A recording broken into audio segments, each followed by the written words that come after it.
L'agence Sovimo vous présente les clés de l'immobilier. Visez haut, visez beau, visez Sovimo.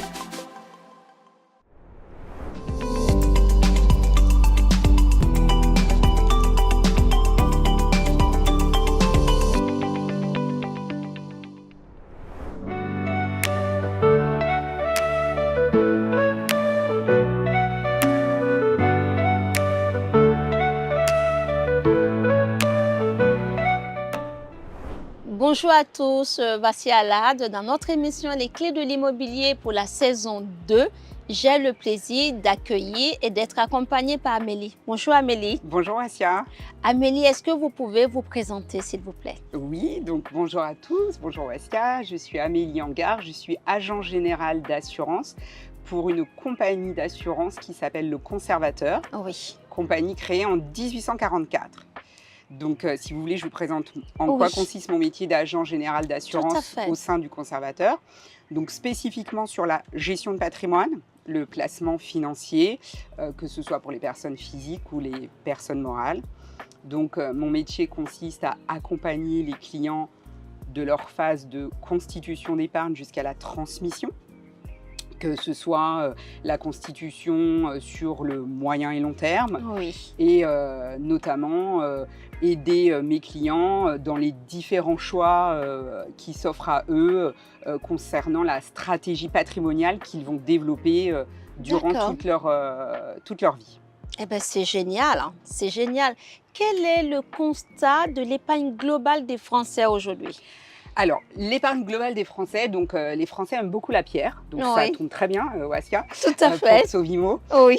Donc, c'est pour eux une valeur refuge. Donc, aujourd'hui, 57% des Français sont propriétaires de leur résidence principale. Oui.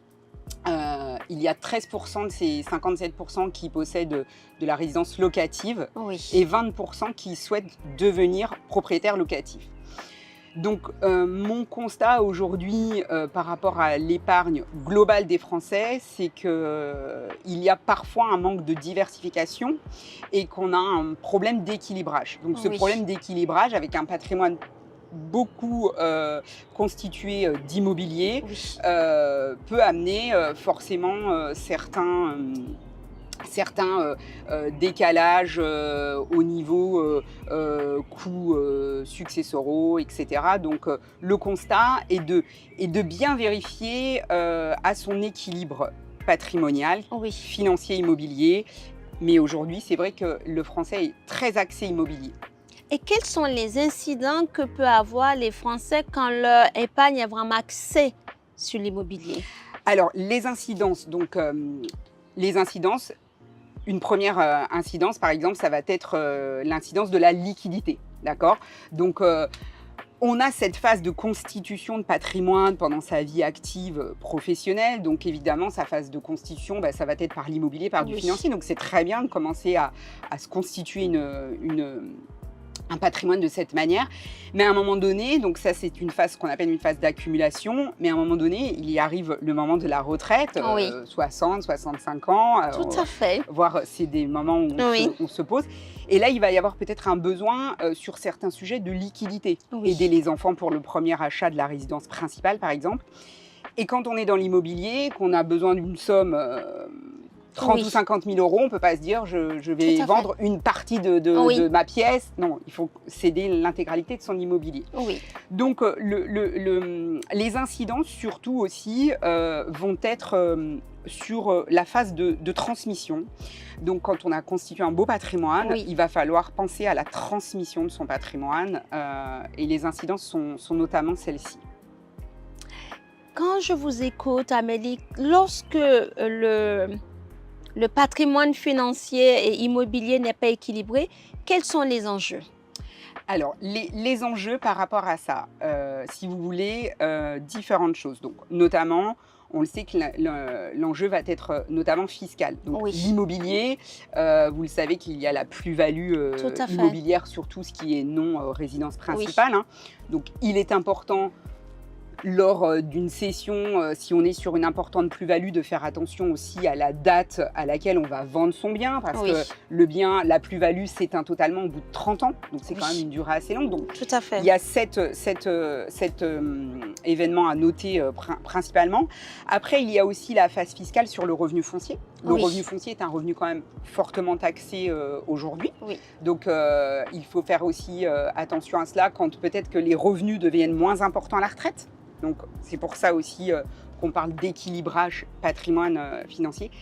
Et surtout, le coût de la transmission par la succession aux héritiers. Donc là, si vous voulez, Wassia, j'ai des exemples. Est-ce que vous souhaitez? Alors, souhaite. Ça va être un peu chiffré, donc je vais essayer. J'ai choisi des exemples simples. C'est très bien. Pour démontrer un petit peu quel est l'impact. Donc, un foyer avec 2 enfants, 65 ans, il possède 1,5 million de patrimoine immobilier. D'accord. On a 800 000 euros de résidence principale, 200 000 euros de résidence secondaire et 500 000 euros de résidence locative. D'accord. Un petit peu de liquidité pour 50 000 euros. Arrive le moment de la succession de monsieur, puis de madame. Madame a choisi la totalité en usufruit, donc les héritiers, les 2 enfants vont hériter totalement de la pleine propriété au second décès de l'époux. Là, ce patrimoine d'1,5 million immobilier, ce patrimoine va être taxé à hauteur de 152 000 euros pour les enfants. Donc il faut être prêt à devoir donner cette somme pour pouvoir toucher l'héritage complet. Et parfois, eh bien, cette somme, elle n'est pas à disposition des enfants. Donc, je vous reprends un autre exemple, qui est le même exemple, mais où mes 500 000 euros de locatif seraient devenus du placement financier. Alors, attention, il y a une date importante aussi à retenir, c'est une date clé qui est avant les 70 ans. C'est pour ça que, comme je vous disais en préambule, mon métier consiste aussi à faire vraiment un diagnostic patrimonial constant avec mes clients. Mais ils font un arbitrage patrimonial, donc ils se dessaisissent des 500 000 euros de patrimoine immobilier, ils le mettent en vente. Donc là, les droits successoraux, si ces sommes de 500 000 euros seraient placées par exemple sur du contrat d'assurance vie, avec notamment l'article de loi 990I du Code général des impôts, mais que je ne vais pas vous détailler maintenant, ce serait peut-être un petit peu long pour l'émission. Donc, si on a cet arbitrage patrimonial de 500 000 euros de locatif parti dans du placement financier de contrat d'assurance vie, mes droits de succession passeraient de 152 000 euros à 63 000. Donc on voit cette économie qui est importante pour transmettre, parce que parfois on veut transmettre de la pierre, mais on peut aussi très bien transmettre son financier. Tout à fait. Voilà. Tout à fait. Du coût. Oui, ça c'est vraiment important de prendre en compte qu'à partir d'un certain âge, il faut commencer à voir quelles sont les actions à mettre en place pour que le jour où viendra la succession, les enfants soient le moins taxés possible. Exactement. Oui. Exactement. Et ces dates clés, comme vous dites, Wassia, ces dates clés sont importantes et c'est bien de se positionner vraiment aux alentours de 65, mais surtout avant les 70 ans.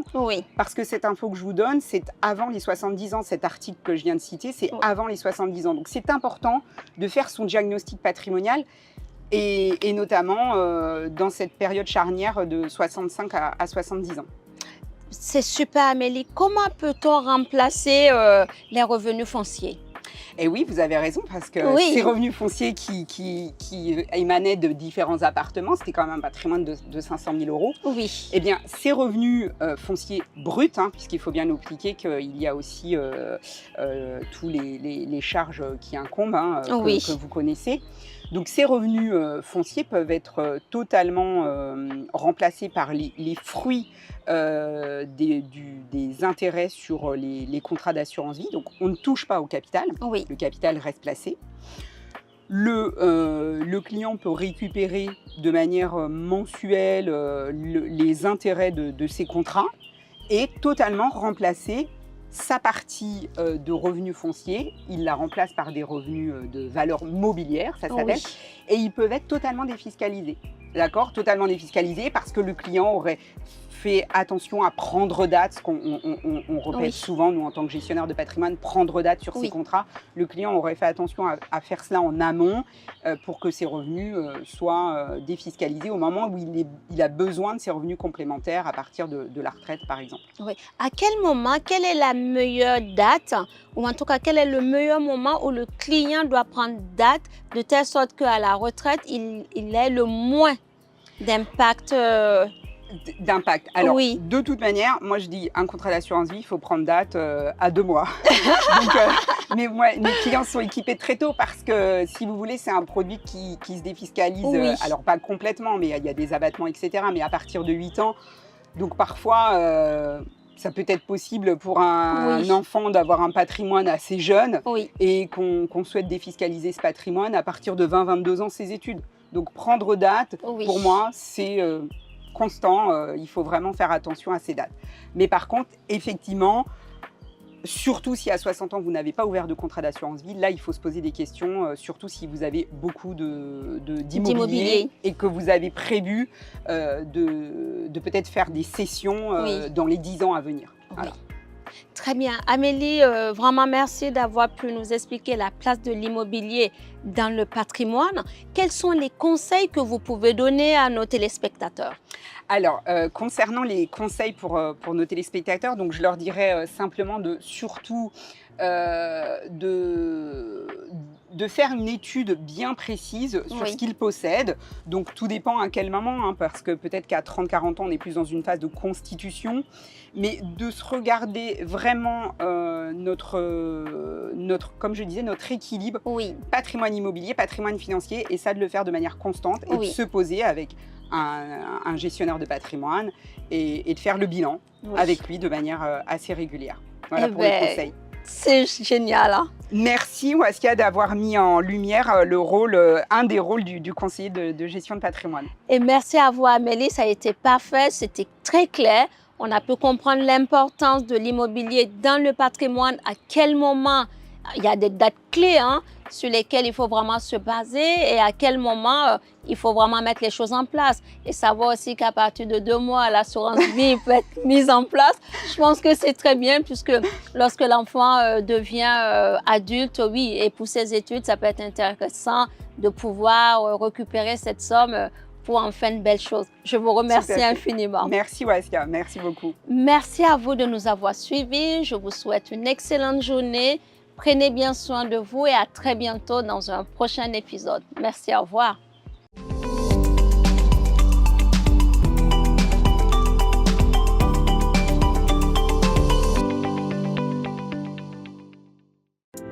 L'agence Sovimo vous présente les clés de l'immobilier. Visez haut, visez beau, visez Sovimo.